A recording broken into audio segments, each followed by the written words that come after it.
So I was on Reddit today and I came across this story by Pamela Geller on Jihad Watch, and apparently the Royal Canadian Mounted Police are going to recruit at the mosque where Imam prayed for killing of non-Muslims. So the mosque in Toronto, I think it was last year or so, that was saying death to the non-believers, etc.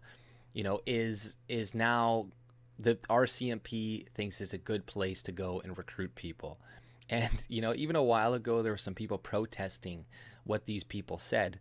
They're like, no to Islam, etc. They had signs outside, and all those people are apparently being charged with hate speech and a hate crime because they were protesting a mosque that was calling for the death of non-believers. But this is Canada. What do you expect? We go, we protect ISIS members, and we bring you to the Human Rights Tribunal to pay $30,000 if you insult some fucking minorities or some bullshit like that. But what the fuck are they doing, the RCMP? Going to a mosque full of extremists. And you know what's going to happen? One of these people is going to go, and they're going to, with all of their police training and the police weapons that they get, they're going to go and kill some people on behalf of the Islamic State. And then when people call it out and say, hey, maybe you shouldn't have recruited at this mosque, they'd be like, oh, well, they completely cleared the background check. They had no priors. They get completely passed. You're just a bigot if you don't want Muslims in your police force, right? But it's like, you know what? You're not going to have an Islamic terrorist who is a Christian, who is a Buddhist, who is, a regular average Canadian or a white person, because most white people are not Muslims. So you can have a pretty safe bet most of the time that, okay, we don't have to worry about this. I'm not saying that, there's other things you can't worry about with other people and whatnot of different cultures or races. But when it comes to Islamic people, when it comes to Muslims, and especially when it comes to a mosque that is promoting extremism, it doesn't seem like a very good idea to recruit from that place. But, I watch like Old White Guy. If you haven't seen his content, go subscribe to his channel. But he's been talking about this for a while. He's like the Muslim army that Trudeau is going to make. And it looks like now they're starting to try to make it, or at least a police force. But, I'll read a little bit of the statement that the RCMP made. Constable Imran Saeed, and I looked up this guy first of all. I looked up Constable Imran Saeed. Look him up. The first thing that comes up is this guy was charged twice. With one was a woman. He pulled her over, and apparently she asked, like, why are you pulling me over? So he pulled her out and pretty much assaulted her. And then there was another two guys that accused him of assaulting them as well. But then the court or the judge, just said that the case was taking too long. So then nothing happened to him. They just dropped the case. But this is the police. They cover for other police. They can do whatever the fuck they want. But they have this guy who's had multiple infractions go and be a recruiter at this mosque. It's like, well, I guess it makes sense. You get one criminal to go and recruit a bunch of Islamic extremists. I guess he can speak better with them than other people. Maybe he can get into their minds more so than a regular person who's not a criminal. But at the same time, the police, like they do this all the time. It doesn't really matter what race or culture they are. They all abuse their power, and it's no different with this guy. But I just thought it was funny. If you searched him up, the first couple things that come up is like, this guy was charged with this, and he argued that, yeah, the case hit a speedy trial. He didn't have a speedy trial, which he has a right to, so they just threw everything out. And we're like, yeah, good luck trying to charge a police officer with anything. Good fucking luck. But it goes on. One of the recruiters for the Royal Canadian Mounted Police will be in Masjid, Toronto this Friday. He conducts career presentation throughout the city, and he will be presenting a session on Friday, March 1st, after Maghriba in Masid, Toronto. The RCMP is currently in the midst of hiring 4,000 police officers over the next several years.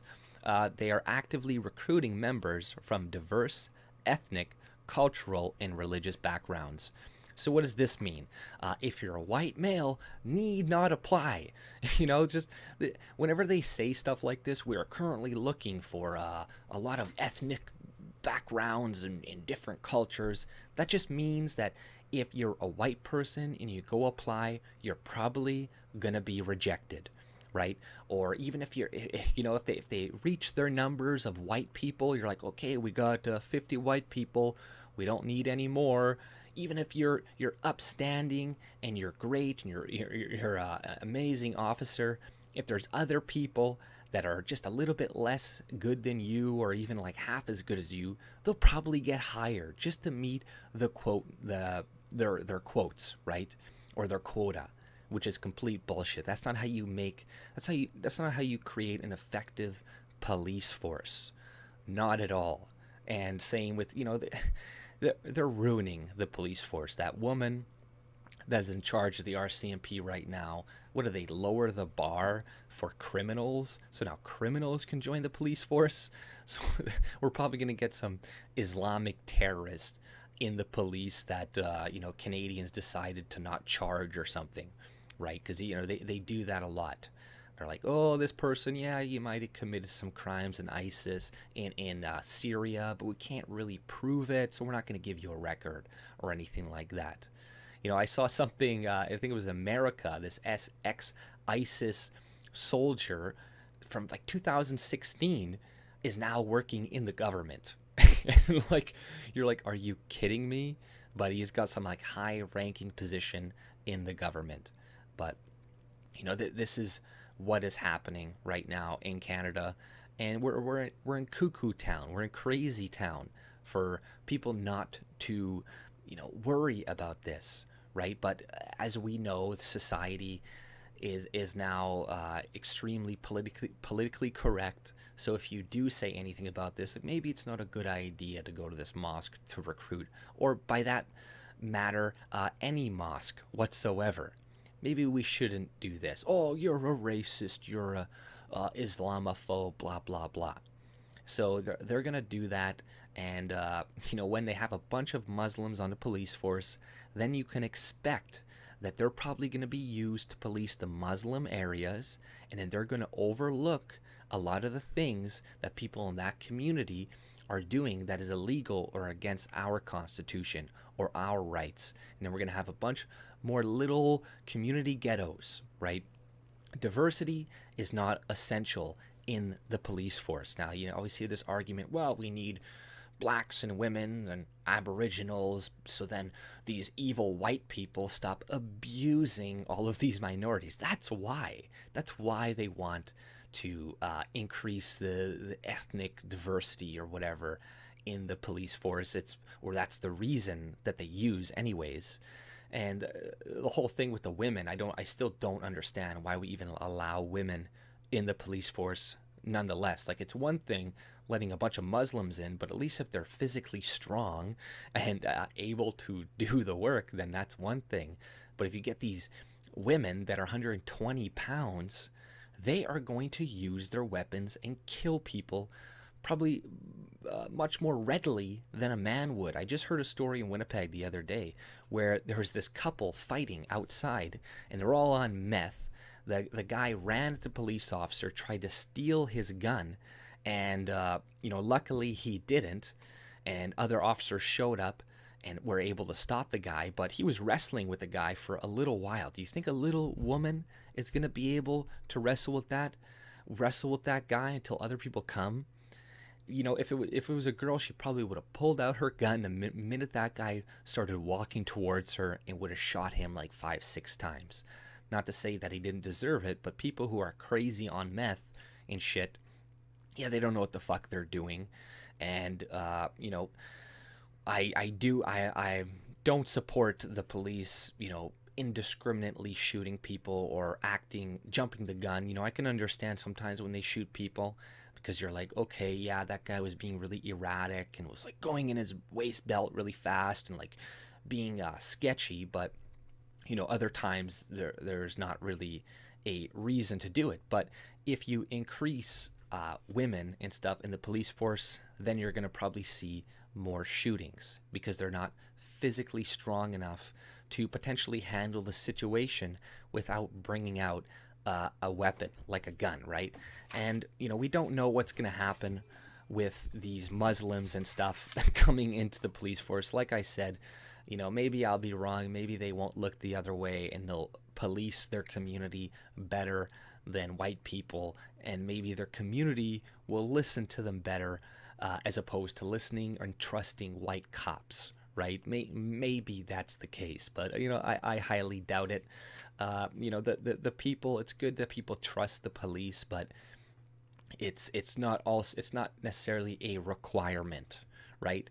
As long as they're doing their job and they're not corrupt and they're not taking advantage of people, then I don't really care if you trust or don't trust the police. If you're living in Canada and you're committing crime and whatnot, you're going to be taken and be put in jail, right? Or you're going to be monitored, etc., right? It's not a terrible thing. And like I said, though, but the RCMP is being run by a woman right now. And once again, I'm not trying to say that if it was run by a man per se, it would be better, but it probably would. It probably would. Because the whole problem with society right now comes down to, I hate to say it, giving women too many rights, right? And the voting rights. I'm not saying just because of giving women the voting right and the fact that they are more empathetic and willing to I guess forego thinking of the future and of the possible potential violence that could happen by letting in strangers into your country. They don't really think about that. They're like, well, this person, they're hurting, and they need our help, and let them all in, they're starving, we got lots of resources. And then we put them in the police force. We need to diversify this up, we need to bring more women, more groups, more minorities and stuff. And this is the thing, right? The elites, the people trying to fuck Western countries and stuff, they don't have to manipulate women too much, or people. They don't have to go and do backroom deals and be like, hey, all right, you're gonna do this for me and you're gonna increase the immigration, all this crap. They don't really need to do that. It's just that's the way women naturally are. So when you put them in positions of power, you're going to get a dysfunctional society, a dysfunctional police force. And I know people bring up examples. They're like, well, this guy, he fucked up the police force, and Trudeau is a man. And yeah, I agree. There's lots of terrible men too that do a lot of terrible things. But those terrible men are the ones trying to are the ones pandering to women continuously. The ones saying, oh, we need to give them more power. We need to bring them up the positions of power and this and this and that. And because they understand that they don't even need to manipulate these people too much. They're just automatically going to weaken society and make it weak, right? Women, it used to be men and women that would be kind of like 50-50 teaching students and kids in school, even sometimes more men teaching. And, that is when you would have competition. But nowadays, if you look at the teachers, there's very few men teaching anymore. It's all women. And this is why everybody gets a trophy. We all win. There's no losers. No competition. That's mean. Hey, no running in school. There's some schools where kids are not allowed to run during recess because they could, hurt themselves or some bullshit. Whereas, if we just put more men in these positions, things would start to fix themselves, just because men and women are different. They are different. Kids do respect men better more often than women do. then they respect women. It's just look at like single mothers, and they got, or even mothers and that are not singles, and they're like, oh, they're trying to tell their kid, calm down, calm down. Oh, your dad's gonna be mad when he gets home. Then they're like, oh shit, right? Then they go back. Or their mom can screech and yell, because that's what it sounds like. I think they've done some studies on this where a woman's yelling just sounds like screeching to most people or whatever. It's just like, ugh. But you know, when a man yells and he's like, no, like, you know, the tone of the voice, like, no, enough, no more, stop that, then the kids usually listen. And this is why, once again, it's really important to have a men and women in the family, because we need both examples. Women are very important. They do many things amazingly. You know, that's what I'm saying. I don't want any competition between men and women. It's yin and yang. We're better at some things like policing, taking down criminals and shit. And then women are better at other things. They're more agreeable. This is what you want. You want somebody who's agreeable to raise your children. You don't want somebody who's fighting and constantly, you know, trying to, you know, you want that type of mentality, that type of person, or you know, whatever, earlier on in the kid's development, for sure. And, you know, but then you want the father to kind of take over at one point to teach your kids how to be men, or how to pick the right guy, because women need a male role model growing up, so they don't pick bad boys, guys that are not going to treat them well. You know, they need the example of a man treating a woman, and they need to see that example. So then that's what they go for. They're like, wow, I know how a man is supposed to treat a woman. So then when they encounter people not treating women right, they're not going to choose those guys to have relationships with and then have kids with. And then, you know, we know what happens after that with a, you know, dysfunctional single mother. But, you know, it's pretty fucked up, and I guess I got kind of a huge rant about men and women about this. But once again, you know, Canada's going to shit. We're being run by Islamists, clearly, because of the fact of how we're just bringing all these ISIS people over, not prosecuting them, and then now we're recruiting people at extremist mosques, right? What kind of insanity is that? But what do you know? That's Canada for you. But that's all I pretty much had to say, guys. If you like my content, subscribe and check out all the links below. Join me on Discord and Gab, Minds, whatever, because I don't have a Twitter account because they blocked me because they're assholes. But take it easy, guys. Have a good one.